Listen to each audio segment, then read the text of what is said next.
4.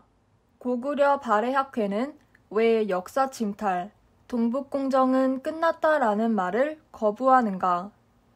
1. 고구려 발해학회의 정체성.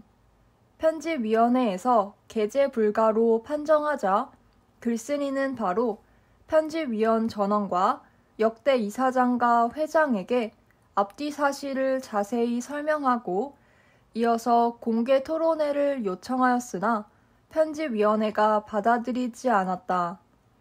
자신들이 떳떳하면 학술 발전을 위해 공개 토론에서 당당하게 자기 주장을 해야 하였다. 이 과정은 신기하게도 동북아 역사재단의 대응 방식과 똑같았다. 앞에서 보았지만 이 논문은 1. 동북공정은 2007년에 끝나지 않고 2009년까지 계속되었으며 2. 그 결과 중화인민공화국이 그 완성을 선포하였고 3. 한국 측은 역사 침탈을 막는데 실패하였다는 것이므로 동북아 역사재단으로서는 받아들이기 어려웠을 것이다.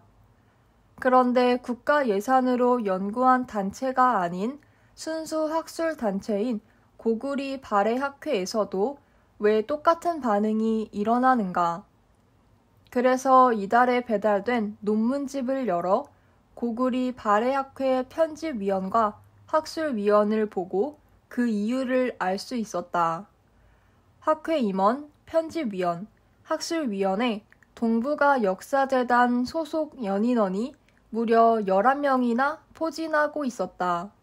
따라서 고구려 발해학회는 동북아 역사재단의 노선과 달리 갈 수가 없게 되었다. 가. 학회 임원 1. 편집이사 박아림 고구려 연구재단 동북아 역사재단 2. 기획이사 권은주 동북아 역사재단 나 학술위원회 3. 위원 김은국 고구려 연구재단 동북아 역사재단 4. 위원 김현숙 고구려 연구재단 동북아 역사재단 5. 위원 이성재 동북아 역사재단 6. 위원 임상선 고구려 연구재단 동북아 역사재단 다 편집위원회 7. 위원장 군안이 고구려 연구재단 8. 위원 박아림 고구려 연구재단 동북아 역사재단 9. 위원 김은국 고구려 연구재단 동북아 역사재단 10. 위원 윤재훈 고구려 연구재단 11. 위원 이성재 동북아 역사재단 결과적으로 고구려 연구재단과 동북아 역사재단에 재직 중이거나 전직, 퇴직한 연구원이 고구려 발해학회의 주요 요직을 차지하고 있었다. 이것은 무엇을 의미하는 것인가? 먼저 고구려 연구재단과 동북아 역사재단의 정체성을 보고 다시 이야기를 이어가려 한다. 2. 고구려 연구재단과 동북아 역사재단의 정체성. 앞에서 고구려 연구재단과 동북아 역사재단이 동북공정이란 역사 침탈에 대해 어떻게 대했고 어떤 정체성을 가졌는지 아주 자세히 보았다. 이른바 동북공정의 학술적 해결이란 인물을 가지고 출발한 고구려 연구재단은 2번의 한중학술 대회 동안 단 한 편의 논문도 중화인민공화국의 역사 침탈을 반박한 논문이 없었다. 고구리는 한나라 땅에서 일어났다. 한 번도 논의되지 않았다. 고구리는 소수민족 지방 정권이다. 단 한 편의 논문도 이 문제를 제기하지 않았다. 심지어는 발표 논문 10편 가운데 중화인민공화국 학자들이 동북공정 논리로 작성한 논문이나 책을 단 한 편도 인용하지 않았다. 중화인민공화국에서 요구하기 전에 고구려 연구재단에서 미리 이런 논의는 하지 않겠다라고 해서 역사 전쟁은 총 한 방 쏘아보지 못하고 끝나버린 것이다. 바로 대국인 중화인민공화국의 심기를 건드리지 않고 눈치 보는 것이 고구려 연구재단의 정체성이었고, 국가 예산으로 운영되고 양쪽 외교 현안을 연구하는 단체가 순수 학술단체인 척 한 것이 학풍이었다. 이처럼 국가의 시책에 부응하여 조용히 그리고 비밀로 역사 전쟁을 진행하던 고구려 연구재단은 2년 반 만에 동북아 역사재단에 흡수 합병되면서 사라져버렸다. 이 흡수 합병이 교육부대 외교부, 고대사 연구자대, 현대사 연구자의 밥그릇 싸움이었다는 것은 앞에서 이미 자세히 보았다. 두 단체가 바뀌는 과정에서 한국 고대사 3,000년을 빼앗기는 위급한 역사 전쟁 5년에서 2년을 최전선을 비워놓은 채 2006년 동북공정이 끝난다. 사실은 끝나지 않고 2009년까지 연장되었지만 새로 생긴 동북아 역사재단은 그 사실도 모르고 우왕좌왕 시간을 보냈다.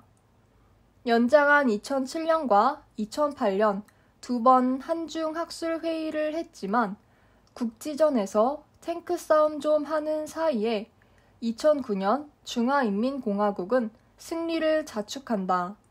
결국 동북공정은 막아내지 못한 것이다. 그렇다면 동북아 역사재단은 왜 역사전쟁에서 적을 막아내지 못했는가? 막아내려고 하지 않았기 때문이다. 그것은 2007년 9월 10일자 경향신문에 실린 동북아 역사재단 이사장 김용덕의 인터뷰를 보면 바로 알 수 있다.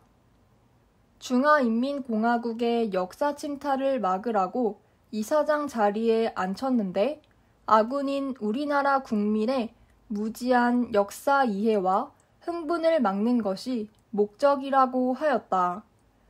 이것은 적과 싸우라고 준 총을 국민에게 돌린 것과 같은 것이었다. 결과적으로 역사 전쟁을 학술적으로 해결하기로 하였는데 한국 쪽 임무를 맡은 동북아 역사재단은 무엇을 하였는가? 중화인민공화국 외교부 홈페이지에 지운 고구리는 복원시켰는가? 동북공정은 중단하였는가?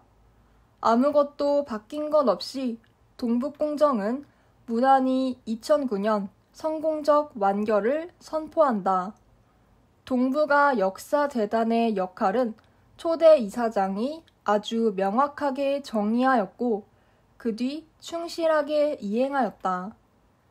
한국의 학자들은 중화인민공화국이 이미 고구리 발해 역사를 자기 것으로 만들어 일반화를 마쳤다는 것을 알고도 모른 척하며 아직도 동북공정은 끝나지 않았다. 포스트 동북공정, 동북공정식 역사 왜곡 같은 여러 가지 표현을 써가며 정확한 결과를 발표하지 않는다. 아니, 모르고 있을 수도 있다. 이런 상황에서 고구려 발해협회는 물론 17개 단체가 연합하여 동북공정을 규탄한 단체들도 모두 침묵하고 있다. 어떤 분이 결국 동북아 역사재단은 들러리만 섰다라고 하였다. 그러나 들러리만 선 것이 아니라 그들의 서로 의견이 맞는 것만 이야기하고 의견이 틀린 것은 뒤로 미루고 이야기하지 말자는 전술에 완전히 넘어가 결과적으로는 그들의 역사 침탈을 인정해주는 역할을 하고 말았다. 결과적으로 동북공정의 성공을 적극적으로 도운 결과를 낳았다. 이것이 바로 동북아 역사재단의 정체성이다. 위의 두 단체에 비해 고구리 연구회는 순수 민간 학술단체로서 중화인민공화국 눈치 보지 않고 중화인민공화국의 역사 침탈을 학술적으로 비판하였고 국가 눈치 보지 않고 동북공정의 전위 부대라고 할 수 있는 만주의 학자들을 한국에 초청하여 그들의 논리를 마음껏 발표하도록 하여 학술적으로 소화하고 자료를 확보하였다. 적어도 2007년까지는 국가 예산으로 운행되는 기관과 고구리 연구회는 그 성격과 정체성이 뚜렷하게 달랐다. 그런데 언제부터인가 고구려 발해학회도 동북아 역사재단과 노선이 비슷해지고 학풍도 옛날 고구려 연구재단이나 동북아 역사재단과 같아졌다. 이 점은 앞에서 임원, 연구위원, 편집위원 가운데 두 단체 출신이나 현직에 있는 연구원이 다수를 차지하고 있다는 것으로 증명된다.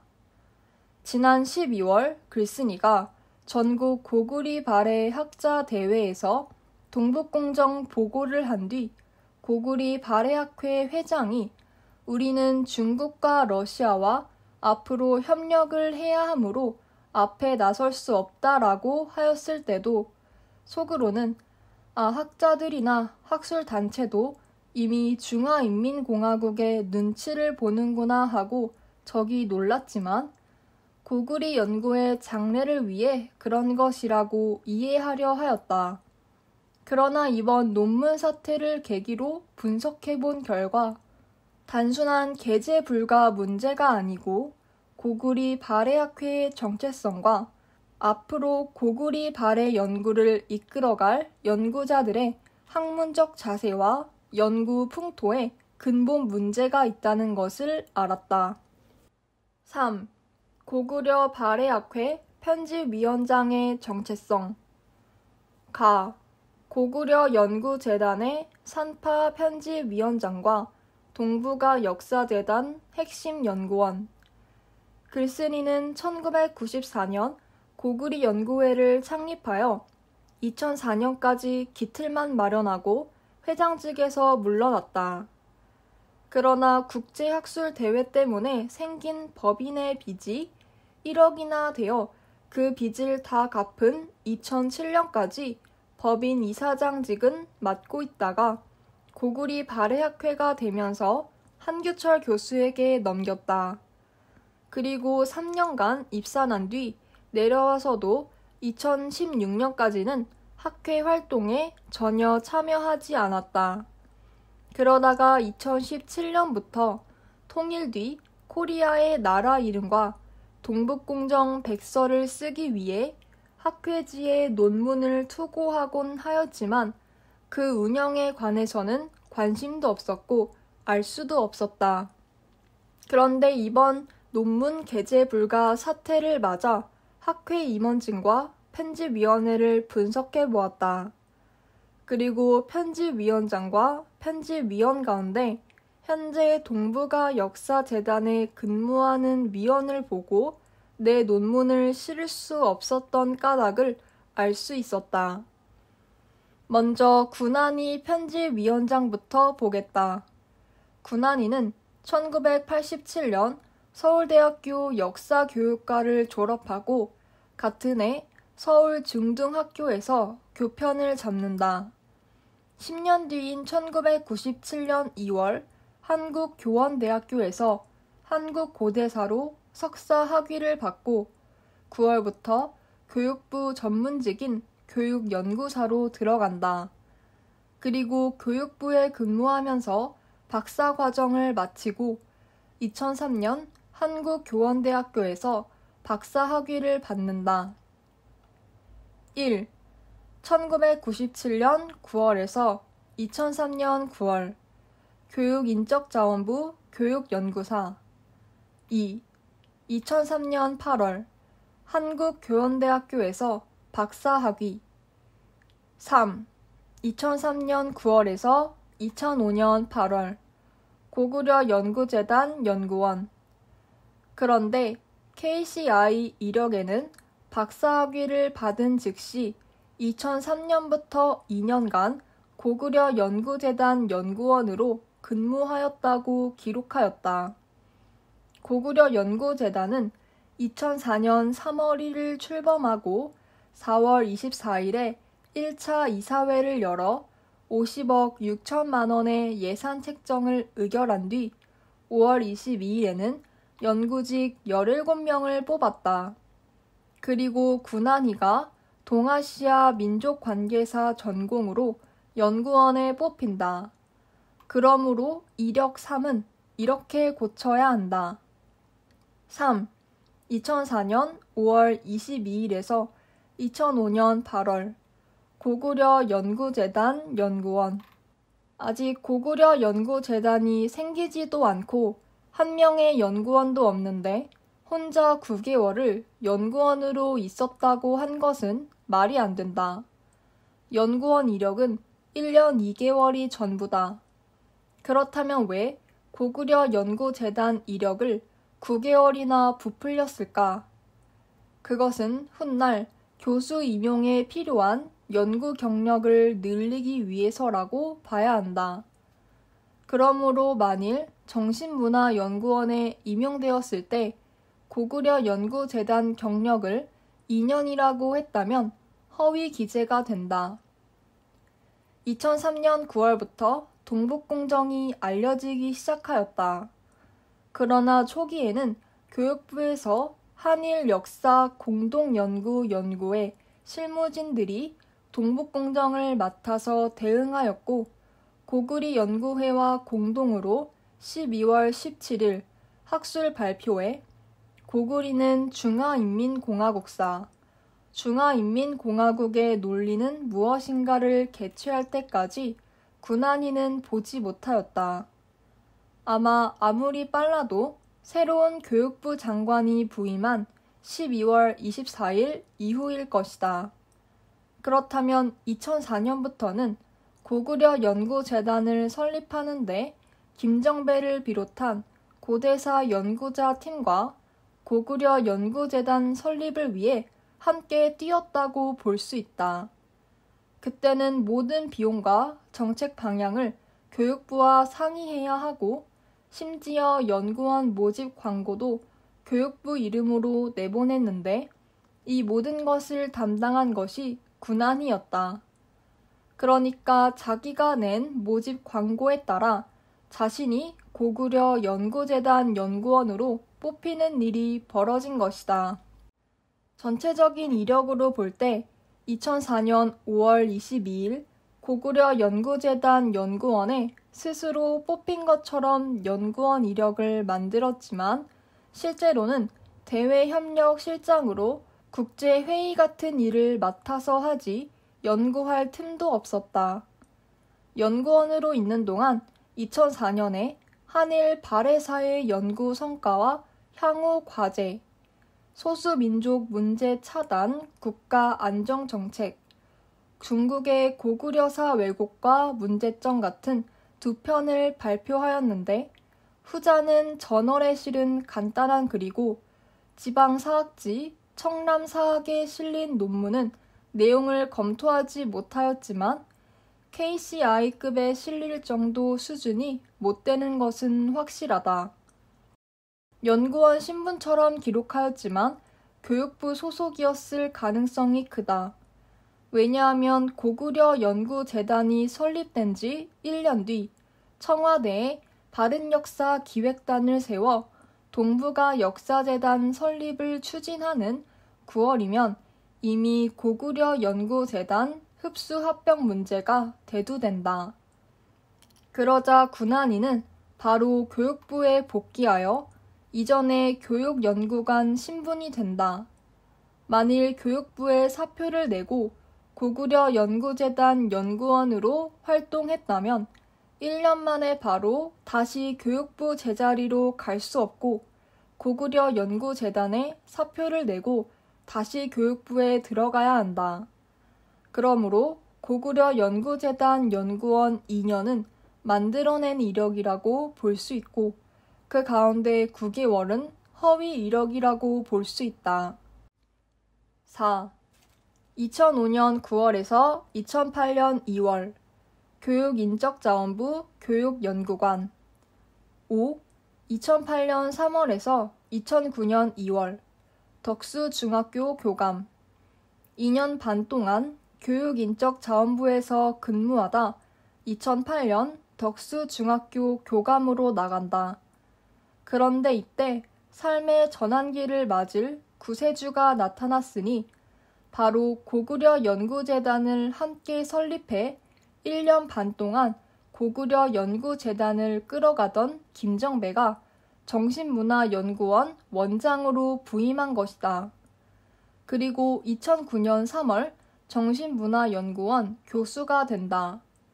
김정배가 원장으로 있으면서 옛날 고구려 연구재단에서 일하던 두 사람과 학과도 없는 심리학 전공자를 교수로 임용하는 과정에서 많은 잡음이 있었다고 한다.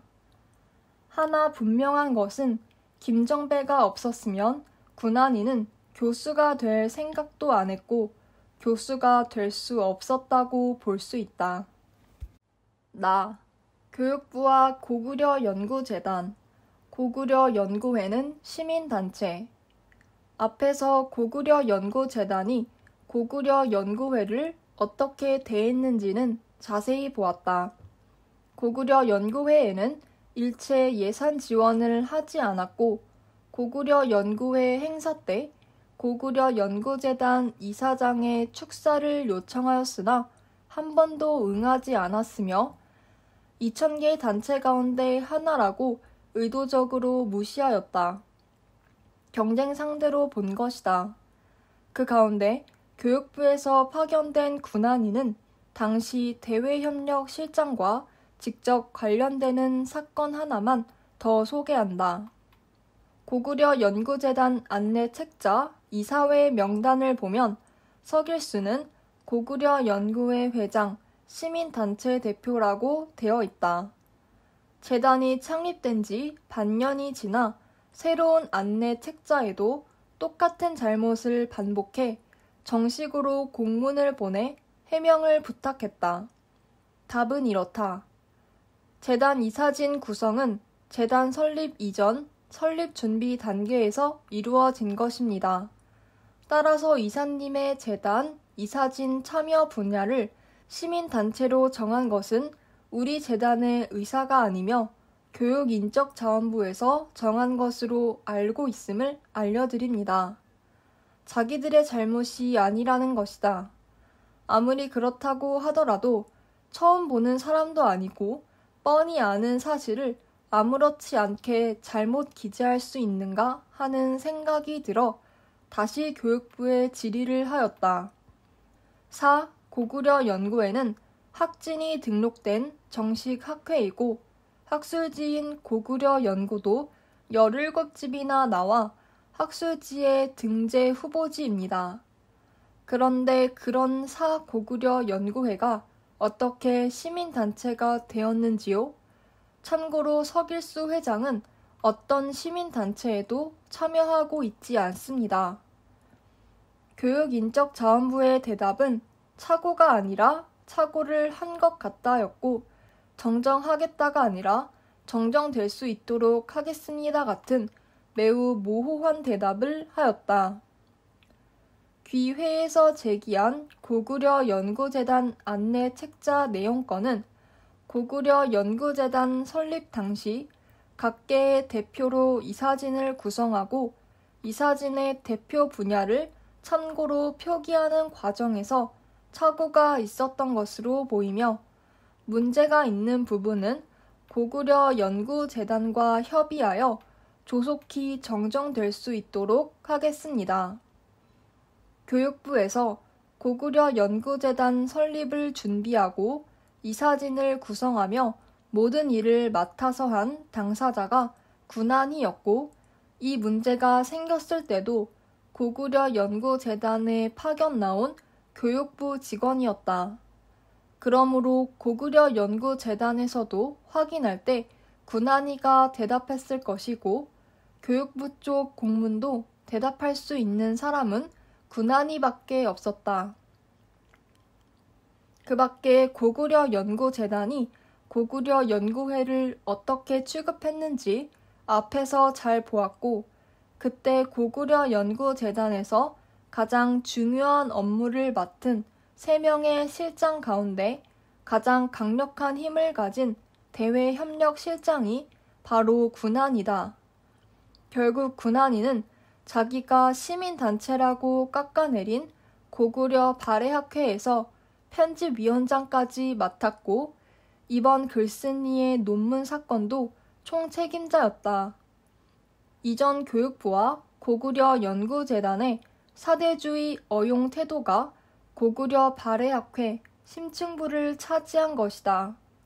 더구나 고구려 연구재단의 동북공정 대응이 실패하였다는 본 논문은 편집위원장의 정체성 자체를 흔드는 일이므로 받아들일 수 없었을 것이다. 한국학중앙연구원 교수 취임과 그 이후의 혼란상. 김정배 이사장의 자기사랑 심기는 그 뒤로도 계속되고 군안이와의 합작도 이어진다. 군안이가 3월 1일자로 교수 활동을 시작한 2009년 군안이와 함께 이른바 김정배 사단으로 응모하였다가 떨어진 학자를 김정배가 다시 채용하는 과정에서 발생한 문제가 신문에 보도되었다. 김태식 기자, 한국학중앙연구원이 최근 공고한 한국고고학 신임 교수직 선발 과정에 의혹이 일고 있다. 20일 복수의 한중현 관계자들에 의하면 모두 3명이 응시한 고고학 전공 신임 교수 선발 1차 서류 심사에서 3등으로 탈락한 A 응모자가 김정배 원장이 요청한 지난주 재심에서는 1등이 되어 고고학 전공 후보자로 단독 추천됐다. 단독 추천자 A씨는 김 원장이 고구려 연구재단 이사장 재직 시절 재단 직원으로 근무한 경력이 있는 등 김 원장의 측근으로 알려져 있다. 하지만 1차 심사 결과를 뒤집은 2차 심사위원단 5명 중에는 김 원장의 친구와 고려대 제자, 그리고 김 원장이 고구려 연구재단 이사장 재직 시절 그 직원으로 있다가 최근 한중연에 임용된 신임 교수 등이 포함된 것으로 밝혀졌다.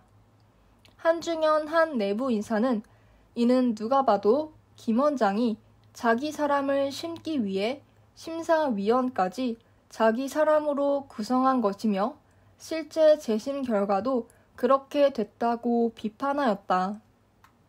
김정배 원장이 1차 심사위원들이 뽑은 결과를 뒤엎고 2차 심사위원을 뽑아 재심하는 중차대한 재심위원회 친구와 고대 출신을 넣은 것은 확인할 길이 없지만 여기서 고구려 연구재단 직원이었다가 최근 교수로 임명된 교수는 바로 군안이다.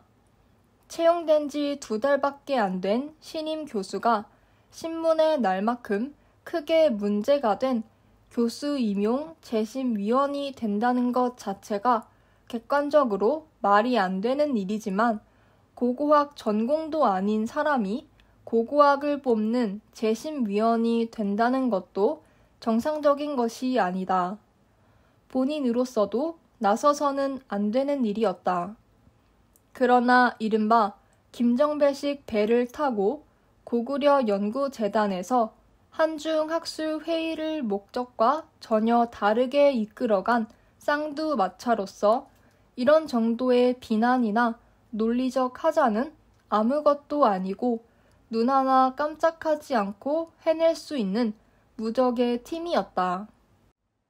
일이 이렇게 진행되자 교수협의회가 재심위원 선정 과정에 대한 해명을 촉구한 사실과 1심에서 1위로 추천되었다가 탈락한 후보자의 인터뷰가 보도되었다.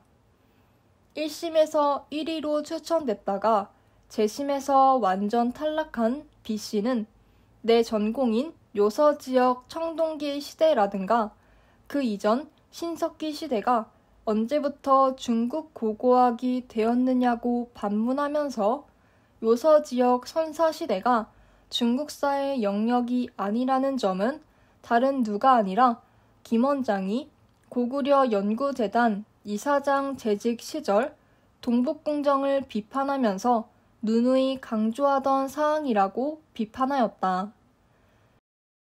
5월 27일 김원장은 교수협의회가 제기한 공개 질의에 대한 답변서에서 임용 세측에 의하면 전공심사위원장은 단계별 심사 결과를 원장에게 서면 보고하며 원장은 이견이 있을 경우 별도로 심사위원회 구성을 통한 재심을 할 수 있다라고 하면서 원장의 이견 사유를 이렇게 이야기하였다. 동북공정에 대비하자는 취지에서 한국 고고학을 전공하고 중국 고고학에 대한 이해를 겸비한 전공자를 교수로 채용하기 위해 한국 고고학으로 공고했지만 2월 23일 1차 심사 결과 연구원 의도와는 전혀 다른 중국 고고학 전공자가 다음 심사 단계인 공개 발표 대상자로 선정되었기에 재심을 요청하였다. 수많은 고대사 연구자들을 이끌고 고구려 연구재단을 만들어 동북공정에 대응하다가 완전히 실패한 김정배 사단이 다시 패잔병을 이끌고 한국학중앙연구원으로 내려앉아 또 동북공정을 팔아먹고 있다. 이런 어용학자의 인사 때문에 한중연의 기존 질서와 연구 분위기는 초토화가 되었다. 김정배가 한중연을 동북공정에 대비하는 조직으로 만들겠다는 이야기는 정말 웃을 수밖에 없다. 앞에서 잠깐 보았지만 고구려 연구재단을 설립할 때 이미 한중연에서 동북공정에 대응하기 위해 세웠던 한국학중앙연구원, 동북아 고대사 연구소를 완전히 무력화시킨 장본인이란 점에서 전후 사정을 아는 사람에게는 헛웃음이 나올 수밖에 없다.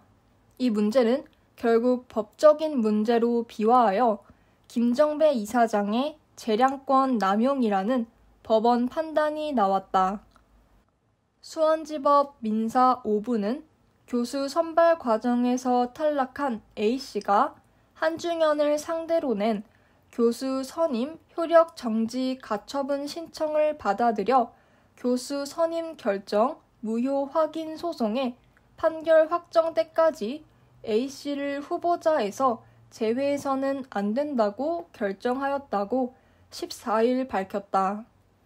재판부는 결정문에서 김 원장이 1차 전공심사위원회의 심사 결과에 대해 중국 고고학 전공자를 선임하였고 채점의 공정성에 문제가 있다며 재심의를 요청하였지만 연구원이 채용 공고를 하면서 중국 고고학 포함이라고 명시했고 연구원 스스로 채점 과정의 공정성이 훼손된 점을 밝히지 못하고 있다고 밝혔다. 재판부는 이어 전공심사위원회의 1차 심사 결과와 재심의 요청으로 구성된 2차 위원회의 심사 결과가 현저하게 다르게 나왔고 이에 대해 합리적인 설명을 못하는 점을 종합하면 김 원장의 재심 요청 행위는 타당성을 잃어 재량권을 일탈, 남용했다 할 것이므로 그 효력을 인정할 수 없다고 판단하였다. 김정배의 인사 난맥상은 그 뒤로도 계속 이어진다. 다음해 3월 연합뉴스는 한국학중앙연구원 교수 채용 또 논란이란 보도를 통해 신임 교수 채용 문제를 또 보도하였다.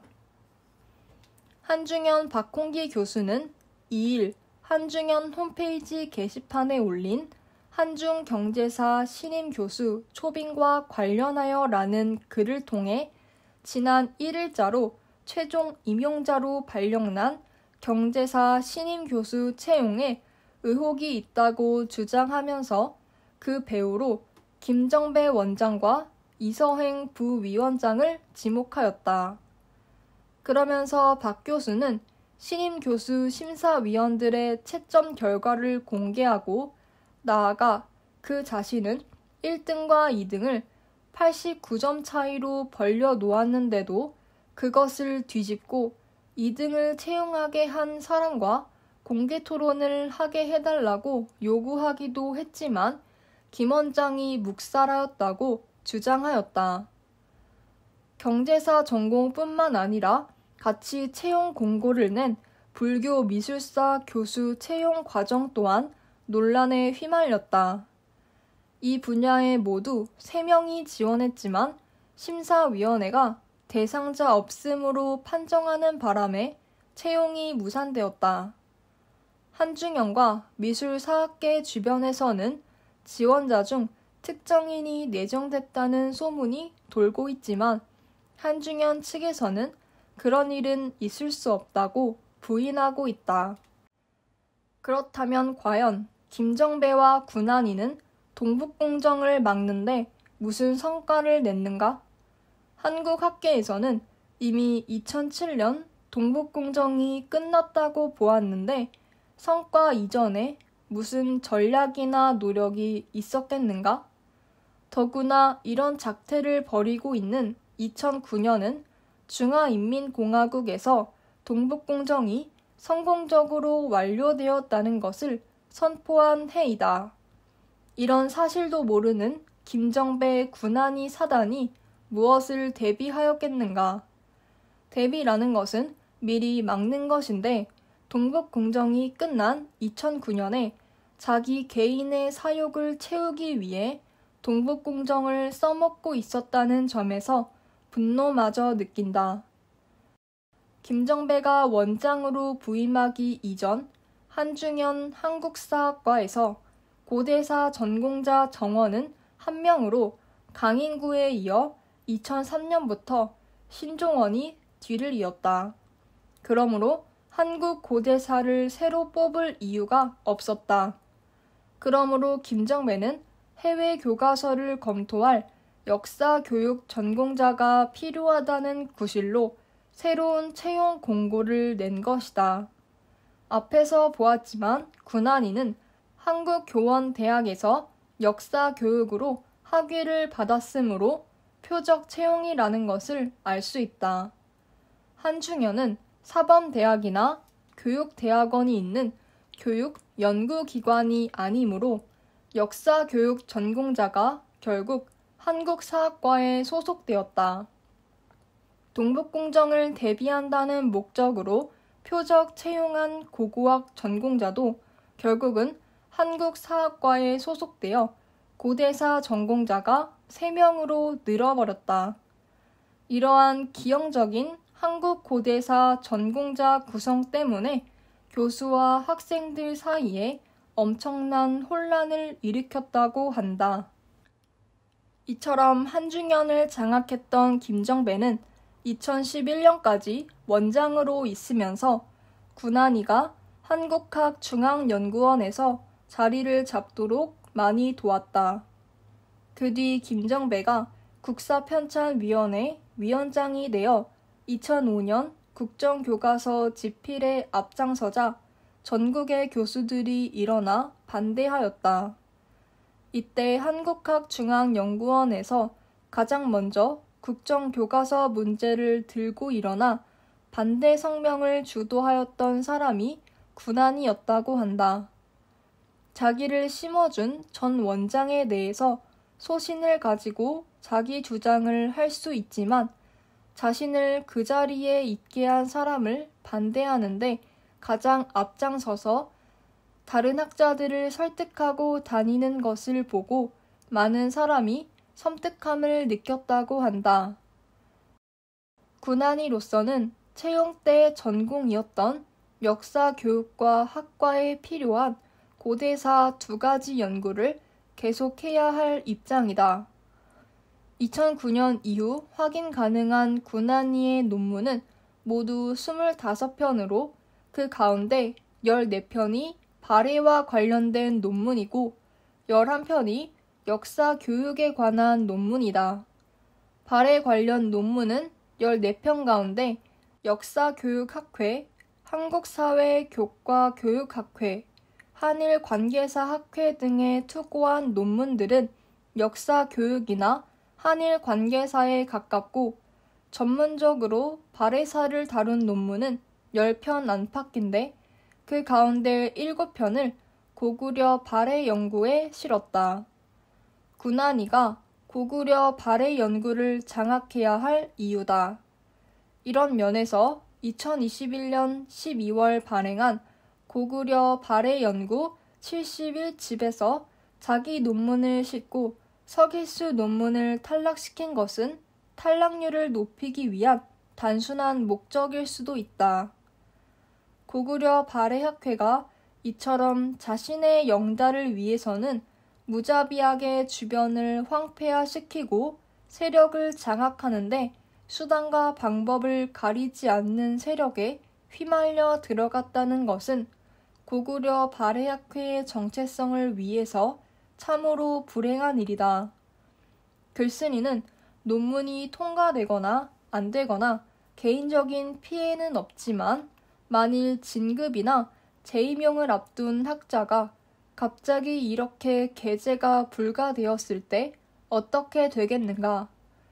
글쓴이의 논문이 게재 불가가 된 고구려 발해 연구 71호를 보면 논문 7편 가운데 바로 편집위원장인 본인의 논문이 실리고 현재 동북아 역사재단 수석연구위원, 전 고구려 연구재단 연구원, 특별 논문도 동북아 역사재단 전 연구원 등이 논문집을 독점하고 있다.